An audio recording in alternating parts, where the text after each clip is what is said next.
বাচ্চা সাই সাই করছে, বাচ্চার সমস্যা হচ্ছে খেতে খেতে গিয়ে বারবার ছেড়ে দিচ্ছে, এই ধরনের জিনিসপত্রের সমস্যার জন্য আমরা নাকের ড্রপটা দিয়ে নাকটাকে ভালোভাবে পরিষ্কার করবো। তার সঙ্গে যেটা আমরা ইউজ করবো সেটা হচ্ছে ন্যাজাল অ্যাসপিরেটর।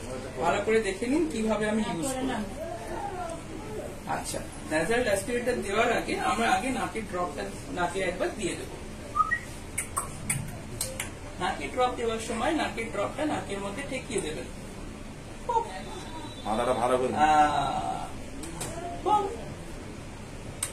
বাহ, এই দেখো তোমার নাকটা বন্ধ হয়ে আছে, বন্ধ হয়ে আছে যে, হ্যাঁ বন্ধ হয়ে আছে।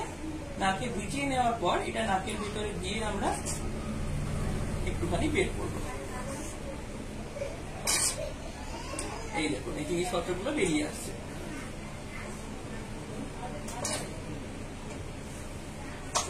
এই তো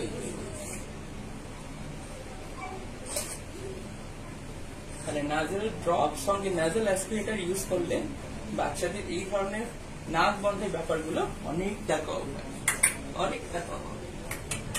ঠিক আছে।